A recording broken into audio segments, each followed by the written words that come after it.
வணக்கம் மாணவ மாணவிகளே. இன்றைய வகுப்புல நாங்கள் அதாவது லாஸ்ட் வீடியோவில் பார்த்த நாங்கள் அதாவது பிரித்தானியருடைய ஆட்சியில இலங்கையினுடைய அரசியல் மாற்றங்கள் பற்றி பார்த்த நாங்கள். அதோட அந்த கோல்ப்ரூக் யாப்பு சீர்திருத்தம் பற்றியும் அதனுடைய முக்கியத்துவம் அதே போல முக்கியமான அம்சங்கள் பற்றியும் நாங்கள் நேற்று பார்த்த நாங்கள். இன்றைய வீடியோவில் அதனுடைய தொடர்ச்சியாக நாங்கள் குரு மெக்கலம் அரசியல் யாப்பு சீர்திருத்தம் 1910 சீர்திருத்தங்கள் தொடர்பான விடயங்களை பார்ப்போம். அதற்கு முதல் மிஸ்ஸஸ் மோகனாம்பாள் சிவகுமார் ஓய்வு பெற்ற ஆசிரியர். நீங்கள் இந்த சேனலுக்கு புதிதென்றால் லைக் பண்ணி ஷேர் பண்ணி சப்ஸ்கிரைப் பண்ணுங்க. வாங்க இன்றைய வீடியோக்குள்ள போவோம். இதுல நான் நேற்று உங்களுக்கு இந்த கோல்ப்ரூக் சீர்திருத்தங்களுடைய முக்கியமான அம்சங்கள் என்று சொல்லுகிற போது அதுல ஒரு முக்கியமான ஒரு அம்சம் சொன்னான். அதாவது நாடு 5 மாகாணங்களாக பிரிக்கப்பட்டது. அதாவது இலங்கை 5 மாகாணங்களாக பிரிக்கப்பட்டது இந்த கோல்ப்ரூக் சீர்திருத்தத்தின் கீழ். அப்ப உங்களுக்கு ஏற்கனவே தெரியும், இலங்கையில 9 மாகாணங்கள் இருக்கின்றது. இப்ப இதுல நான் ஒரு இலங்கை படம் போட்டிருக்கேன். இலங்கையின் 9 மாகாணங்கள் என்ற ஒரு இலங்கை படம் போட்டிருக்கேன். இது இலங்கையில காணப்படுற 9 மாகாணங்கள். அதாவது வடக்கு மாகாணம், வடமாகாணம், வடமத்திய மாகாணம், அதே போல கிழக்கு மாகாணம், வடமேல் மாகாணம், மத்திய மாகாணம், ஊவா மாகாணம், சப்ரகமுவ மாகாணம், மேல் மாகாணம், அதே போல இங்க தென் மாகாணம். அப்ப இலங்கையில 9 மாகாணங்கள் இருக்கின்றது தெரியும். ஆனால் இந்த கோல்ப்ரூக் யாப்பு சீர்திருத்தத்துல இந்த 9 மாகாணங்கள் 5 மாகாணங்களாக குறைக்கப்பட்டு இருந்தது. அப்ப அதுக்கு என்ன காரணம் என்று சொன்னால், இலங்கையினுடைய வருவாயை விட செலவினங்கள் மிக அதிகமாக காணப்பட்டதாலும் அந்த செலவினங்களை குறைப்பதற்காகத்தான் இந்த கோல்ப்ரூக் என்பவர் இந்த மாகாணங்களை 5ஆக, அதாவது அந்த நாடு 5 மாகாணங்களாக பிரிக்கப்பட்டது. அப்ப இதுல நான் இந்த இலங்கை படத்துல போட்டாக்கு கோல்ப்ரூக்கின் மாகாண பிரிப்பு முறை. அப்ப இது 5 மாகாணங்கள். இந்த 5 மாகாணம், ஒன்று வட மாகாணம், அதே போல கிழக்கு மாகாணம், கீழ் மாகாணம், மற்றது மேல் மாகாணம், மற்றது மத்திய மாகாணம், அதே போல தென் மாகாணம். அப்ப இது இந்த கோல்ப்ரூக்கினால நாடு 5 மாகாணங்களாக பிரிக்கப்பட்டமை இந்த இலங்கை படத்துல காட்டப்பட்டுள்ளது. அப்ப இது இந்த கோல்ப்ரூக் சீர்திருத்தத்தின் முக்கியமான அம்சங்கள் என்ற ரீதியில நாங்கள் நேற்று பார்த்தது. சட்டவாக்க கழகம், சட்ட நிர்வாக கழகம் அமைக்கப்பட்டமை, மலைநாடும் கரியோர பிரதேசங்களும் ஒன்றிணைக்கப்பட்டு ஒரே ஆட்சி கீழே கொண்டு வரப்பட்டமை, அது 2வது விடயம். அதே போல 3வது நாடு 5 மாகாணங்களாக பிரிக்கப்பட்டமை, அதற்குத்தான் நான் இந்த இலங்கை படத்தை போட்டிருக்கிறேன். 4வது கட்டாய அரச கரும முறை ஒழிக்கப்பட்டமை, 5வது அரசின் வர்த்தக ஏகபோக முறைமை அகற்றப்பட்டமை. அப்ப இது கோல்ப்ரூக் சீர்திருத்தங்களினுடைய முக்கியமான அம்சங்கள்.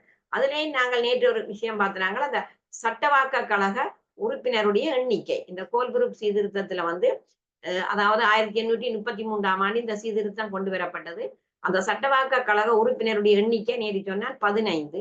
அந்த 15ல உத்தியோக சார்புள்ளோர் 9 பேர், அதே போல உத்தியோக சார்பற்றோர் இதுல 6 பேர் என்று தரப்பட்டிருக்கின்றது. அப்ப மொத்தம் இங்க சட்டவாக்க கழக இப்ப ஒரு கேள்வி பகுதி 1ல கேட்கலாம். அதாவது கோல்ப்ரூக் யாப்பு சீர்திருத்தத்தில் சட்டவாக்க கழக உறுப்பினரின் எண்ணிக்கை எவ்வளவு? 4 விடைகளை தந்து 4 இலக்கங்களை போட்டு, அப்ப இதுக்கு சரியான இந்த விடை சட்டவாக்க கழக உறுப்பினருடைய எண்ணிக்கை 15. இப்படி ஒவ்வொரு யாப்புக்கும் இந்த சட்டவாக்க கழக உறுப்பினருடைய எண்ணிக்கைகள் தெரிந்திருக்க வேண்டும்.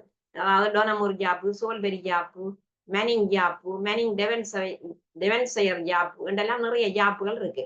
அதுல இந்த சட்டவாக்க கழக உறுப்பினருடைய எண்ணிக்கைகளை நீங்கள் அடித்து வைத்திருக்கணும். அப்ப இதுல கோல்ப்ரூக் ஜாப்பு சீர்திருத்தத்துல சட்டவாக்க கழக உறுப்பினருடைய எண்ணிக்கை 15, உத்தியோக சார்புள்ளோர் 9 பேர், உத்தியோக சார்பற்றோர் 6 பேர். அந்த 6 பேரையும் நாங்க பார்த்தோம்னு சொன்னால், ஐரோப்பிய இனத்தவர் 3, சிங்களவர் 1, தமிழர் 1, பரங்கியர் 1.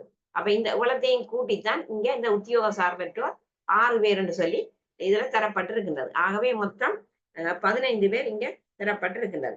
அப்ப இந்த சட்டவாக்க கழகத்திற்கு உத்தியோக சார்பற்ற அங்கத்தவர்களை நாங்க பார்த்தோம்னு சொன்னா, இவர்கள் இன ரீதியாக நியமிக்கப்பட்டிருக்கிறார். அப்ப இப்படி இன ரீதியாக நியமிக்கப்பட்டபடியால்தான் இனவாரி பிரதிநிதித்துவ முறை என்று சொல்லப்படுகின்றது. அதாவது வெவ்வேறு இனங்கள் இந்த உத்தியோக சார்பற்றோர்ல நியமிக்கப்பட்டதால அங்க இது இனவாரி பிரதிநிதித்துவ முறை என்று சொல்லப்படுகிறது. அப்ப இந்த இனவாரி பிரதிநிதித்துவத்தினுடைய பாதகமான விளைவுகள் என்ன? அப்ப இப்படியெல்லாம் இன ரீதியாக வழங்கப்படுகிற போது ஏற்பட்ட பாதகமான விளைவுகள். அப்ப இது ஒரு கேள்வியா வரலாம். இனவாரி பிரதிநிதித்துவத்தின் பாதகமான விளைவுகள் இவை. ஒன்று வந்து இந்த சட்டவாக்க கழகத்தில் உத்தியோக சார்பற்றோரை விட இந்த உத்தியோக சார்புள்ளவர்கள் பெரும்பான்மையாக இருந்தமை.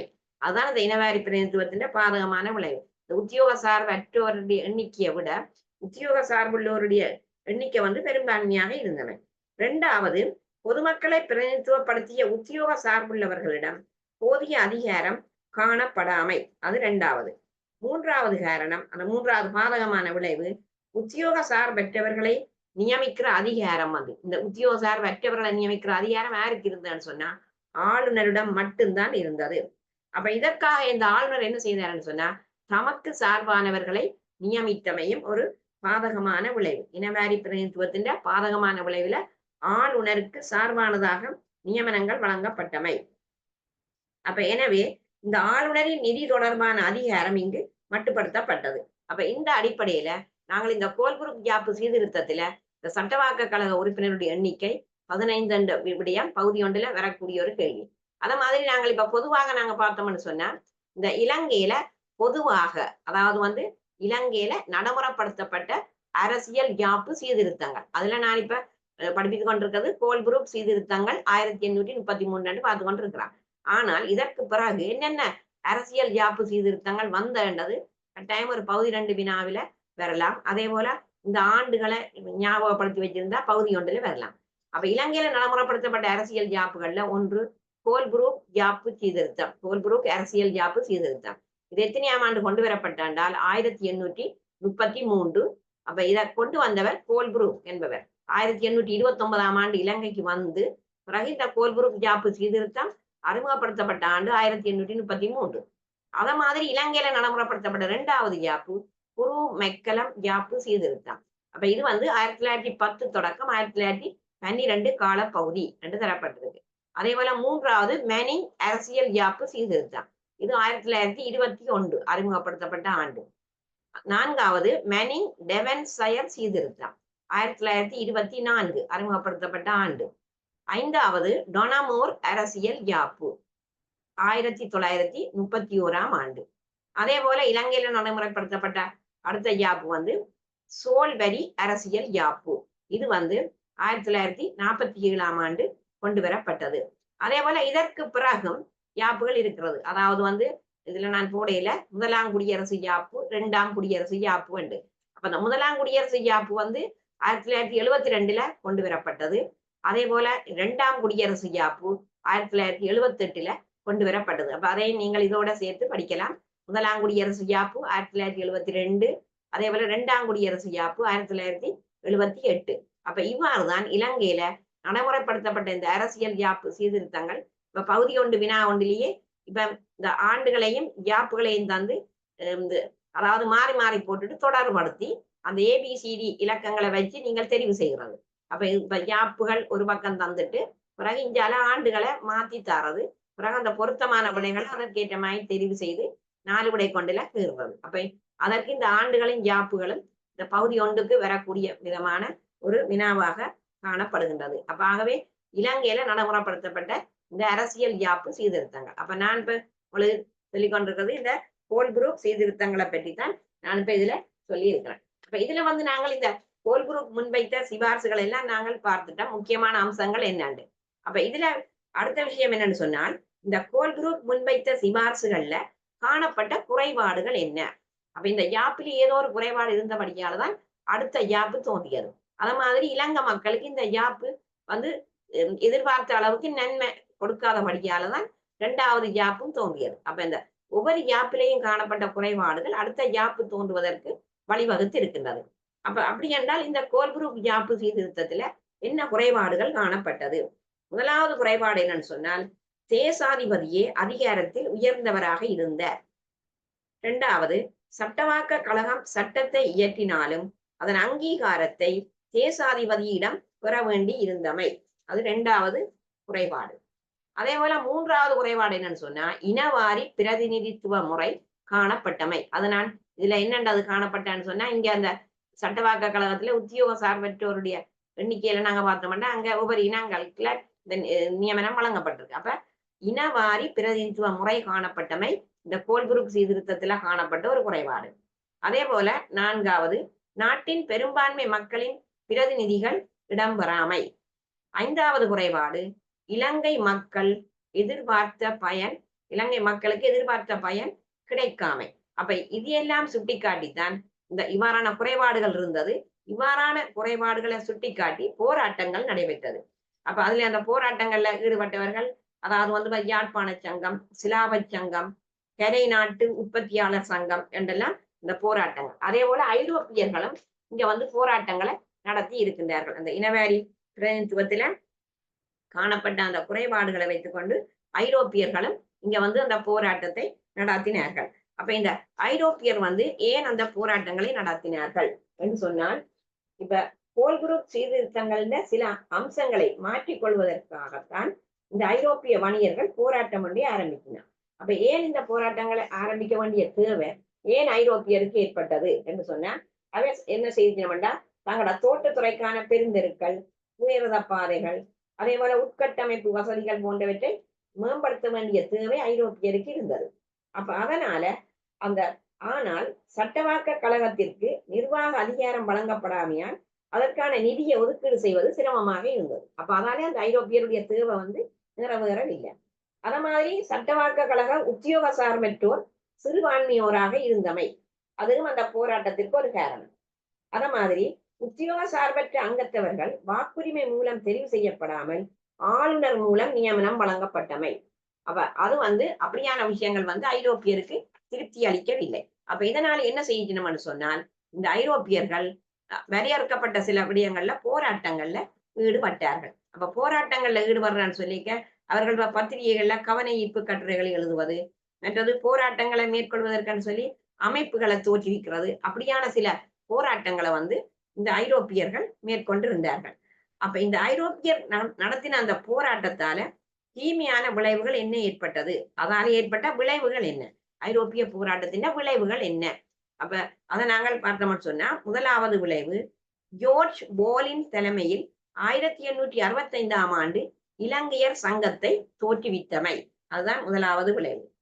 2வது விளைவு 1889இல் சட்டவாக்க கழக உத்தியோக சார்பற்றோரின் தொகை 8ஆக அதிகரிக்கப்பட்டது. அப்ப இதுல நாங்கள் பார்த்தாங்க சட்டவாக்க கழகத்துல கோல்புரூக்ல ஜாப்ல 6 பேர் தான் உத்தியோக சார்பற்றவரா இருந்தவர். ஆனா இந்த ஐரோப்பியருடைய போராட்டத்துக்கு பிறகு இந்த 6 8ஆக அதிகரிக்கப்படுகின்றது. முஸ்லிம்களுக்கும் மலைநாட்டு சிங்களவருக்கும் 2 பிரதிநிதிகள் நியமிக்கப்பட்டமை அடுத்த விளைவு. அத மாதிரி ஐரோப்பியருடைய போராட்ட நோக்கம் நிர்வாக அதிகாரங்களை இலங்கையர் பெற்றுக்கொள்ள வேண்டும் என்பது அல்ல. இந்த போராட்டம் இலங்கையருக்கு ஒரு முன்மாதிரியையும் வழங்கியது. அப்ப இவ்வாறுதான் இந்த ஐரோப்பியருடைய போராட்டம் இடம்பெற்று அதால் ஏற்பட்ட விளைவுகள் இங்க சொல்லப்பட்டது. அடுத்ததான் நாங்கள் இனி பார்க்க வேண்டிய விஷயம், இப்ப கோல்புரூக் யாப்பு சீர்திருத்தம் நாங்கள் பார்த்தாச்சுது. இப்ப அடுத்தது நாங்கள் பார்ப்போம் இந்த 1910ஆம் ஆண்டு சீர்திருத்தங்களும் அதற்கான பின்னணியும்.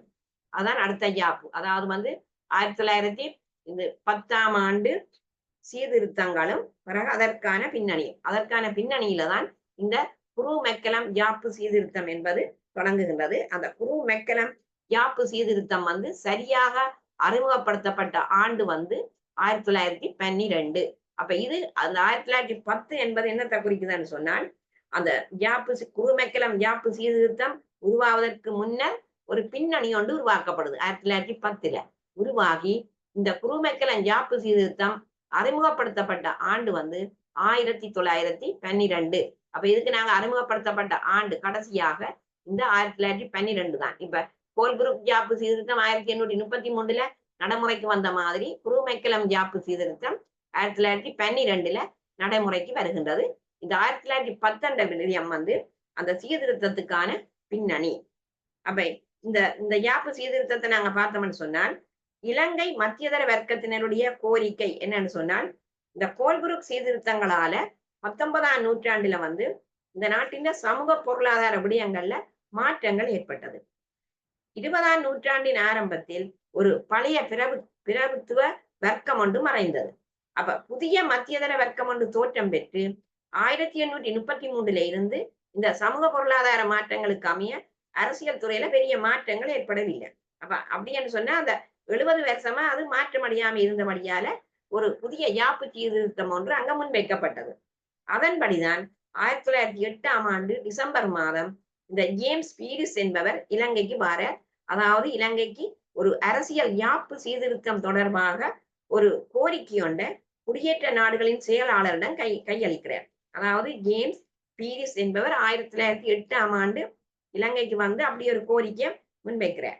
அப்ப அந்த கோரிக்கையில அந்த அரசியல் யாப்பு சீர்திருத்த கோரிக்கைகளை முன்வைத்தவர்கள்ல தான் இப்ப இந்த சிலாவை சங்கம், யாழ்ப்பாண சங்கம் போன்றவை எல்லாம் முக்கியத்துவம் பெறுகின்றன.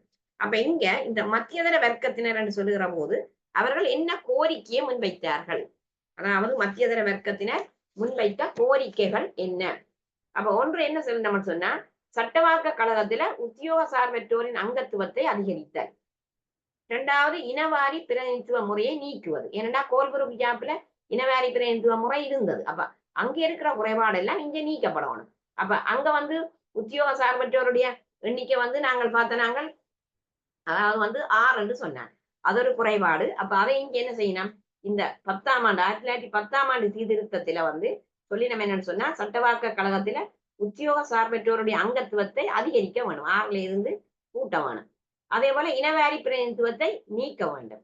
பிரதேசவாரி பிரதிநிதித்துவ முறைக்கேற்ப வாக்குரிமை மூலம் ஒவ்வொரு மாகாணத்துக்கும் பிரதிநிதிகளை தெரிவு செய்வது. அப்ப இதுவும் அவர்கள் முன்வைத்த ஒரு கோரிக்கை. அதமாய் அதுல அடுத்த அம்சம் அவை வைத்த கோரிக்கை சட்டவாக்க கழகத்தின் அதிகாரங்களை அதிகரித்த. அப்ப இந்த கோரிக்கைகளுக்கெல்லாம் எதிர்ப்பு தெரிவித்த ஆளுநர் யார் என்று சொன்னால் ஹென்றி மெக்கலம் என்பவர் இந்த கோரிக்கைகளுக்கு எதிர்ப்பு தெரிவிக்கின்றார். ஹென்றி மெக்கலம் என்பவர்.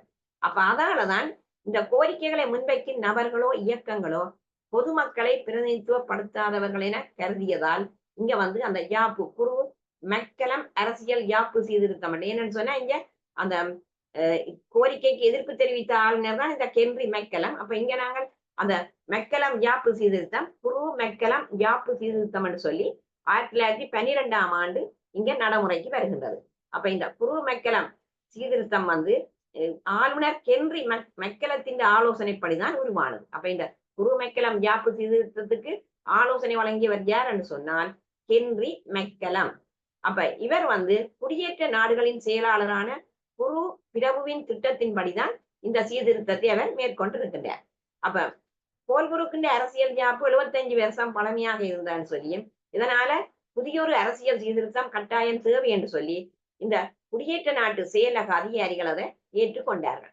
அதன்படி இந்த குரு மெக்கலம் யாப்பு சீர்திருத்தம் நடைமுறைக்கு வருது 1912ஆம் ஆண்டு. அப்ப இதுல வந்து 1912ஆம் ஆண்டு நடைமுறைக்கு வந்து இதுல வந்து நாங்கள் பார்த்தோம்னு சொன்னா அதுல வர சட்டவாக்க கழக உறுப்பினர் எல்லாம் இங்க மாற்றி அமைக்கப்படுகின்றது.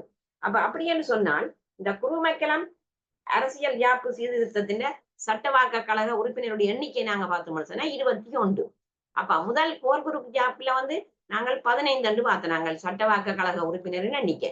இங்க குரு மெக்கலம் யாப்பு சீர்திருத்தத்துல சட்டவாக்க கழக உறுப்பினர் எண்ணிக்கை 21ஆக அதிகரிக்கப்பட்டது.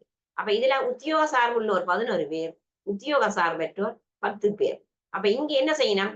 இனவாரி பிரதிநிதித்துவ முறை நீக்கப்படுது. அங்க கோல்புரு ஜாப்ல இனவாரி பிரதிநிதித்துவம் இருந்தது. ஐரோப்பியர், தமிழர், சிங்களவர், பரங்கியர் எல்லாம் இருந்தது. ஆனா இங்க இனவாரி பிரதிநிதித்துவ முறை வந்து நீக்கப்படுகின்றது. அதற்கு பதிலாக இந்த ஏற்கனவே கோரிக்கை முன்வைக்கப்பட்டது. என்னடா வாக்குரிமை பிரதேச வாரி பிரதிநிதித்துவ முறைக்கு ஏற்ப வாக்குரிமை மூலம் தெரிவு செய்யணும். அப்ப இதுல பாருங்க, இதுல உத்தியோக சார்பற்றோர் வாக்குரிமையில வரையறுக்கப்பட்ட வாக்குரிமை அத மாதிரி நியமனம் என்று போடப்பட்டிருக்கு.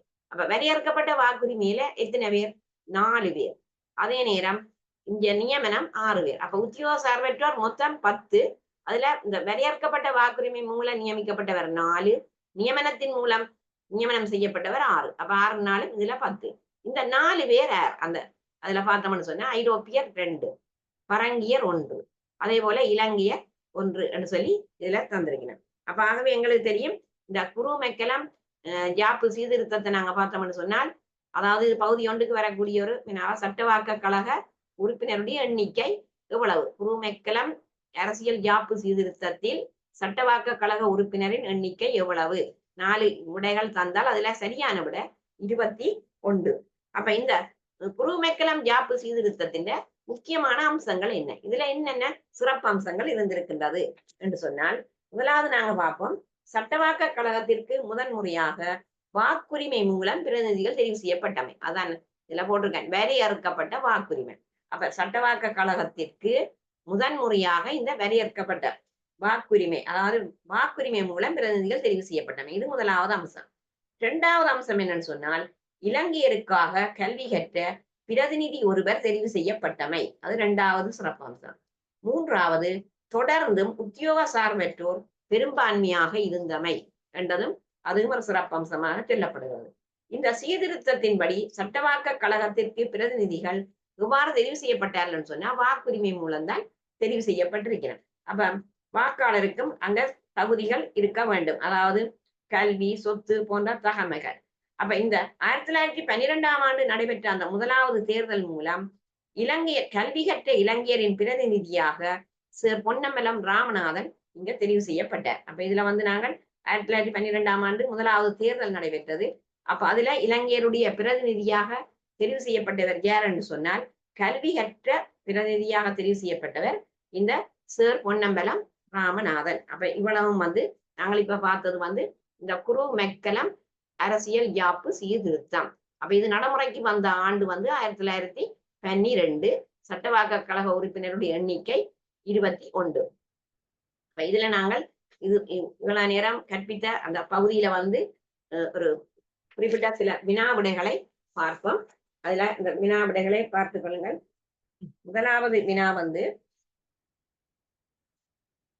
கோல்ப்ரூக் முன்வைத்த சிபார்சுகளில் காணப்பட்ட குறைபாடுகள். அதாவது முதலாவது வினா, கோல்ப்ரூக் முன்வைத்த சிபார்சுகளில் காணப்பட்ட குறைபாடுகள் யாவை?